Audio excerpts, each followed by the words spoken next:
आप देख रहे हैं इंडिया टाउन न्यूज, भारत की बात। नमस्कार, मैं हूं आपके साथ आस्था सिंह। स्वागत है आपका हमारे खास बुलेटिन राजधानी सरकार धानी में, जहां हम आपको छत्तीसगढ़ की महत्वपूर्ण खबरों से रूबरू कराएंगे। तो चलिए बुलेटिन की शुरुआत करने से पहले नजर डालते हैं आज के हेडलाइंस पर।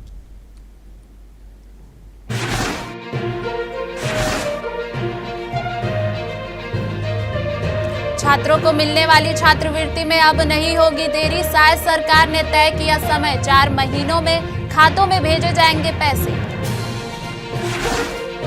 टैक्स नहीं तो राशन नहीं, पंचायत सचिव का तुगलकी फरमान। राशन रोक पर ग्रामीणों का हंगामा।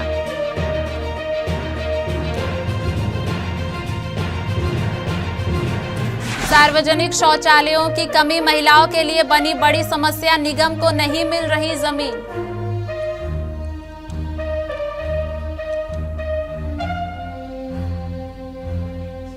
अहिवारा में उप पंजीयन कार्यालय का भूमि पूजन, 65 लाख की लागत से नया रजिस्ट्रार ऑफिस। वित्त मंत्री ओपी चौधरी ने किया भूमि पूजन।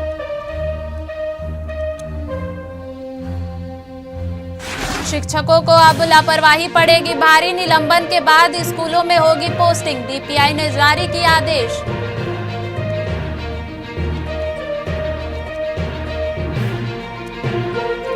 की विशेष अदालत ने दिया बड़ा झटका, जेल में ही मनेगी चैतन्य की दिवाली। ईडी कोर्ट ने बढ़ाई न्यायिक रिमांड।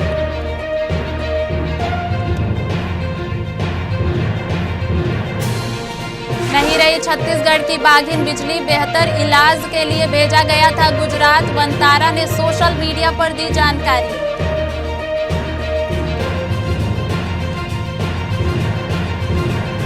मुख्यमंत्री पद को लेकर टीएस सिंहदेव का बयान, केंद्रीय राज्य मंत्री तोखन साहू ने ली चुटकी। कहा, अभी भी छलक रहा टीएस बाबा का दर्द। गोबरा नवापारा में जीएसटी का बड़ा छापा, गुटखा बनाने की 9 मशीनें जब्त। जीएसटी टीम मौके पर कार्यवाही में जुटी।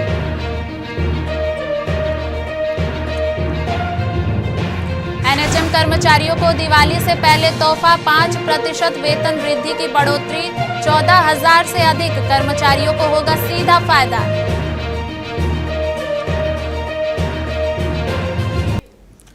मुख्यमंत्री विष्णुदेव साय की पहल पर राज्य के शैक्षणिक संस्थानों, आश्रम, छात्रावासों और तकनीकी एवं प्रोफेशनल पाठ्यक्रम में पढ़ाई करने वाले अनुसूचित जाति, जनजाति, पिछड़ा वर्ग, अल्पसंख्यक और आर्थिक रूप से कमजोर वर्ग के विद्यार्थियों को शिष्यवृत्ति एवं छात्रवृत्ति का भुगतान अब उनके बैंक खाते में ऑनलाइन किया जा रहा है। मुख्यमंत्री साय ने मंत्रालय महानदी भवन में आयोजित कार्यक्रम में इन वर्गों के 1,58,000 विद्यार्थियों के बैंक खातों में 84 करोड़ 66 लाख रुपए की शिष्यवृत्ति एवं छात्रवृत्ति ऑनलाइन आंतरित की। प्रमुख सचिव सोनमणि बोरा ने बताया कि प्री मैट्रिक, पोस्ट मैट्रिक छात्रवृत्ति एवं शिष्यवृत्ति भुगतान के लिए नई व्यवस्था में माह जून, सितंबर, अक्टूबर और दिसंबर में विद्यार्थियों को ऑनलाइन भुगतान किया जाएगा। इस पहल से छात्रों को शैक्षणिक अध्ययन के दौरान होने वाली आर्थिक समस्या से निजात मिलेगी।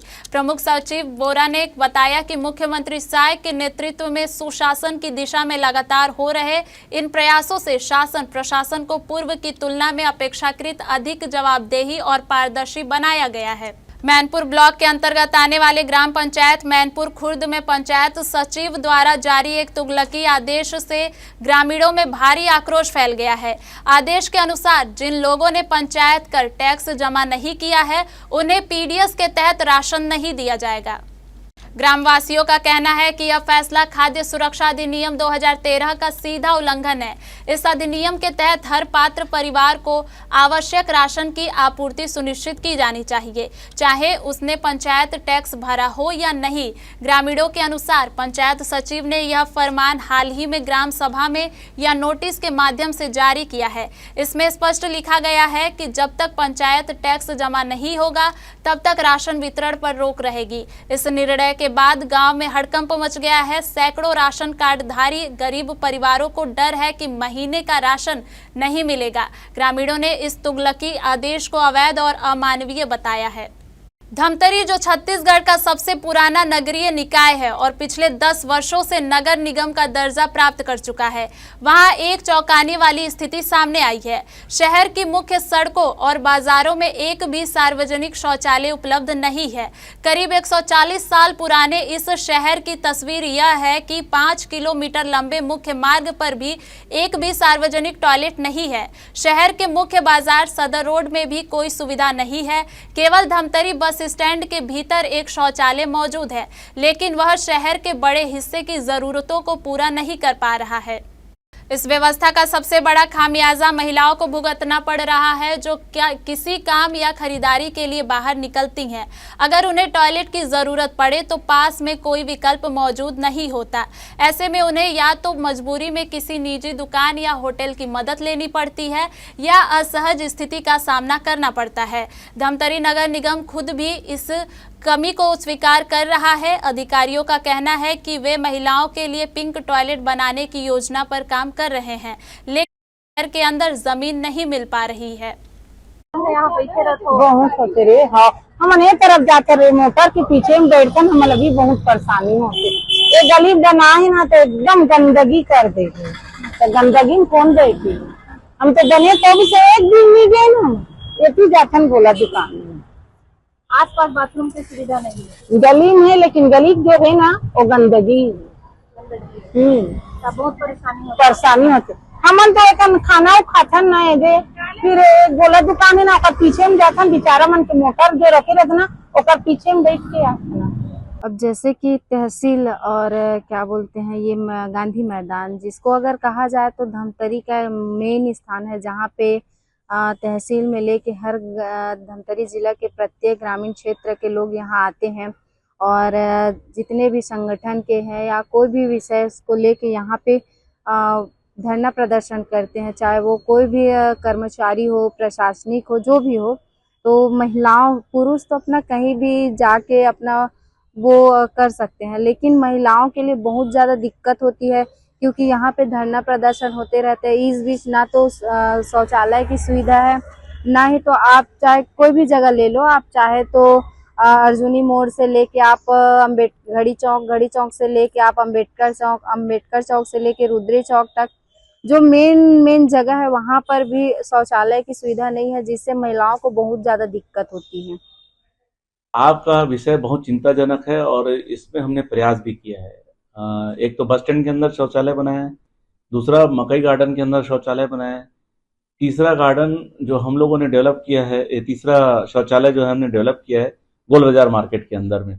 आप जाके देख सकते हैं, डबल डेकर शौचालय बन रहा है। और मैं आग्रह करूंगा कोई ऐसी जमीन हो मेन रोड्स में तो मैं उसके लिए तैयार हूं, हमारी नगर निगम तैयार है, शौचालय तत्काल स्वीकृत करेगी। मुझे जमीन का अलॉटमेंट नहीं मिल रहा है मेन रोड में कहीं पर भी, सोरिस से लेकर लगभग मैं समझता हूँ मकई चौक तक, यहाँ कोई ऐसी जगह नहीं मिल रही है।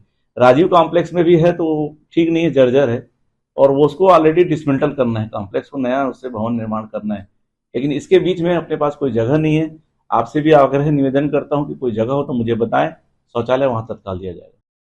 अहिवारा विधानसभा क्षेत्र में 65 लाख रुपए की लागत से नवनिर्मित उप पंजीयन कार्यालय का भूमि पूजन बड़े धूमधाम के साथ संपन्न हुआ। इस अवसर पर मुख्य अतिथि के रूप में प्रदेश के वित्त मंत्री ओपी चौधरी उपस्थित रहे। कार्यक्रम में शिक्षा मंत्री गजेंद्र यादव, सांसद विजय बघेल और विधायक डोमन लाल कोरसेवाड़ा विशिष्ट अतिथि के रूप में शामिल हुए। फिलहाल राजस्व वसूली के लिए बाजार स्थित आश्रय भवन को स्थायी कार्यालय के रूप में उपयोग किया जा रहा है, लेकिन अब स्थायी भवन की दिशा में यह अहम कदम माना जा रहा है। इस मौके पर विधायक ने क्षेत्र में केंद्रीय विद्यालय खोलने की मांग रखी, जिसे शिक्षा मंत्री गजेंद्र यादव ने स्वीकार किया और शीघ्र ही स्वीकृति देने की बात कही। साथ ही वार्ड क्रमांक 4 से 8 तक बने मकानों के नियमितीकरण का मुद्दा भी कार्यक्रम में उठा, जिस पर वित्त मंत्री ओपी चौधरी ने शासन स्तर पर जल्द कार्यवाही का आश्वासन दिया। यहाँ पर आज उप पंजीयक कार्यालय का अहिवारा में सुखद उद्घाटन किया गया है। कार्य अभी चालू किया जा रहा है। टेम्परेरी बिल्डिंग में टेम्परेरी व्यवस्था करके यहाँ पर पंजीयन का काम प्रारंभ किया जा रहा है और आने वाले 1-1.5 साल के भीतर पंजीयन का कार्यालय बनाकर एक आदर्श पंजीयन कार्यालय की स्थापना करने का काम आने वाले समय में भी किया जाएगा। पंजीयन का काम अभी टेम्परेरी तौर पर यहाँ चालू किया गया है। पंजीयन में बहुत सारे रिफॉर्म्स किए गए हैं ताकि और लोगों को सुविधा मिल सके। हमारी सरकार आदरणीय मुख्यमंत्री विष्णुदेव साय जी के नेतृत्व में लगातार गुड गवर्नेंस के लिए काम कर रही है और आने वाले समय में और अच्छे स्टेप्स लगातार लिए जाते रहेंगे। छत्तीसगढ़ में लापरवाही बरतने, अनुशासनहीनता करने या फिर घोटाले भ्रष्टाचार के आरोप में निलंबित होने वाले शिक्षकों के लिए चेतावनी भरी खबर है। खबर यह है कि निलंबन के बाद जब उनकी बहाली होगी तो बहाली उनके मूल स्कूल या कार्यालय में नहीं होगी। उनकी पोस्टिंग प्रदेश के दूर दराज के ऐसे स्कूलों में की जाएगी जहां कोई नहीं जाना चाहता और जिसकी वजह से ऐसे स्कूल या तो शिक्षक विहीन है या फिर एकल शिक्षकीय स्कूल के रूप में चल रहे हैं। यानी निलंबन के बाद उन्हें शिक्षक विहीन या एकल शिक्षकीय स्कूल में पोस्टिंग की जाएगी। इससे उन्हें सजा भी मिलेगी और प्रदेश के शिक्षक विहीन स्कूलों को भी शिक्षक मिल जाएगा। लोक शिक्षण संचालनालय ने इस संबंध में आदेश भी जारी कर दिया है और प्रदेश भर के संभागीय संयुक्त संचालक और जिला शिक्षा अधिकारियों को इस निर्देश का कड़ाई से पालन करने को कहा गया है। वक्त हो चुका है छोटे से ब्रेक का। जुड़े रहिए इंडिया टाउन न्यूज के साथ। अब खबर आपकी उंगलियों पर, हर खबर पर हमारा नजरिया। इंडिया टाउन न्यूज, भारत की बात। कभी कभी चेहरे का छुपा दर्द दुनिया नहीं देख पाती है। दाग, मुहासे, झाइयां सब आपके आत्मविश्वास को कम कर देता है, पर अब नहीं, क्योंकि Rukhsana glow and fair face pack जो दे आपकी स्किन को वो प्यार जो सिर्फ प्रकृति दे सकती है। हर लेयर को साफ करे, हर दाग को करे हल्का और आपकी मुस्कान फिर से लौटाए। Because you deserve to glow naturally. Rukhsana herbal beauty product Amazon, Meesho और फ्लिपकार्ट में भी उपलब्ध। ब्रेक के बाद खबरों की ओर रुख करते हैं। छत्तीसगढ़ के पूर्व मुख्यमंत्री भूपेश बघेल के बेटे चैतन्य बघेल को ईडी की विशेष अदालत ने बड़ा झटका दिया है। शराब घोटाले में अदालत ने उनकी न्यायिक रिमांड को बढ़ा दिया है, जिससे अब चैतन्य बघेल 24 अक्टूबर तक जेल में ही रहेंगे। ईडी की ओर से मामले की जांच के लिए और समय की मांग की गई थी, जिसे अदालत ने स्वीकार कर लिया है। इसके बाद चैतन्य बघेल की न्यायिक हिरासत 24 अक्टूबर तक बढ़ा दी गई है। बता दें कि पूर्व मुख्यमंत्री भूपेश बघेल के बेटे चैतन्य बघेल को प्रवर्तन निदेशालय ने मनी लॉन्ड्रिंग और शराब घोटाला मामले में 18 जुलाई को भिलाई निवास स्थान से गिरफ्तार किया था। प्रवर्तन निदेशालय के मुताबिक चैतन्य बघेल ने 16 करोड़ 70 लाख रुपए की अवैध कमाई को अपने रियल एस्टेट प्रोजेक्ट में इन्वेस्ट किया है। आरोप है कि यह पैसा नगद में ठेकेदारों को भुगतान, फर्जी बैंक एंट्री और फ्लैट खरीदी के बहाने से उपयोग किया गया है। जंगल सफारी से इलाज के लिए गुजरात भेजी गई बीमार बाघिन बिजली की मौत हो गई है। 7 अक्टूबर को उसे ट्रेन से Vantara Jamnagar wild life rescue and care centre भेजा गया था, जहां इलाज के दौरान उसने दम तोड़ दिया। बाघिन बिजली की उम्र 8 साल की थी। वह जंगल सफारी में पिछले कुछ समय से बीमार चल रही थी। यूट्रस और ओरल में इन्फेक्शन था। उसे बेहतर इलाज के लिए ट्रेन से वनतारा भेजा गया, जहां उसका 1 महीने तक इलाज चलना था। लेकिन Vantara wild life rescue rehabilitation centre में बाघिन बिजली की मौत हो गई। वनतारा ने सोशल मीडिया पर यह जानकारी पोस्ट कर दी। मुख्यमंत्री पद को लेकर पूर्व डिप्टी सीएम टीएस सिंहदेव के बयान पर केंद्रीय राज्य मंत्री तोखन साहू ने चुटकी लेते हुए कहा, टीएस बाबा का दर्द छलक रहा है। कांग्रेस पार्टी और उस समय के मुख्यमंत्री भूपेश बघेल ने उनके साथ धोखा किया है। 2.5 साल का समझौता था, उसके बाद भी नकारा गया। उस समय उनको मौका नहीं मिला, जिसका दर्द अभी छलक रहा है। इसका मतलब साफ है कि कांग्रेस पार्टी ने अपने नेता को धोखा दिया है। बता दें कि पूर्व उप मुख्यमंत्री सिंहदेव ने छत्तीसगढ़ का उप मुख्यमंत्री बनने की इच्छा को लेकर कहा है कि मैं कभी नहीं कहूंगा कि मुझे मुख्यमंत्री नहीं बनना है। ऐसा कौन कहेगा कि मुख्यमंत्री नहीं बनना चाहते? पहले भी मेरा नाम चला था। 2.5 साल के मुद्दे पर मीडिया ने लगातार मुझे बनाए रखा। बाकी पार्टी का निर्णय अंतिम निर्णय होता है। गोबरा नवापारा स्थित कुर्रा से सोनेसिली रोड के एक गोदाम में जीएसटी विभाग की टीम ने बड़ी छापेमारी की है। यह वही गोदाम है जो पहले महक राइस मिल और जय कुलेश्वर नाथ राइस मिल के नाम से संचालित होता था। टीम ने टैक्स चोरी और बिल्डिंग के अनियमितताओं के संदेह में दस्तावेज और स्टॉक की बारीकी से जांच की। इस दौरान गुटखा बनाने की 9 मशीनें जब्त की गईं। विभागीय अधिकारी फिलहाल किसी भी बयान से बच रहे हैं, लेकिन स्थानीय व्यापारिक हलकों में यह कार्रवाई चर्चा का विषय बनी हुई है। गोदाम संचालक से पूछताछ जारी है और जीएसटी टीम मौके पर कार्यवाही में जुटी है। राज्य शासन ने नेशनल हेल्थ मिशन एनएचएम के कर्मियों को दिवाली के पहले 5% वेतन वृद्धि का तोहफा दिया है। 1 जुलाई 2023 से वेतन वृद्धि का लाभ दिया जाएगा। हालांकि शासन के आदेश में यह भी स्पष्ट कर दिया गया है कि जिन अधिकारियों कर्मचारियों की सेवाएं 1 जुलाई 2023 तक 1 साल की पूरी हो चुकी होंगी, उन्हीं को 5% वेतन वृद्धि का लाभ दिया जाएगा। शासन के इस आदेश से करीब 15,000 से ज्यादा कर्मचारियों को वेतन वृद्धि का लाभ नहीं मिलेगा। बता दें कि वेतन वृद्धि सहित 10 सूत्रीय मांगों को लेकर एनएचएम के अधिकारियों कर्मचारियों ने 33 दिनों की हड़ताल की थी। उसी दौरान एनएचएम कर्मचारी संघ के अध्यक्ष सहित 25 पदाधिकारियों को बर्खास्त किया गया था। हड़ताल समाप्ति के दौरान हुई चर्चा में बर्खास्त कर्मियों की बहाली का आश्वासन दिया गया था। इस वजह से बर्खास्त कर्मचारी बहाली का इंतजार कर रहे हैं। हालांकि शासन के आदेश में ये भी स्पष्ट कर दिया गया है कि जिन अधिकारियों कर्मचारियों की सेवाएं 1 जुलाई 2023 तक 1 साल की हो चुकी होंगी, उन्हीं को 5% वेतन वृद्धि का लाभ दिया जाएगा।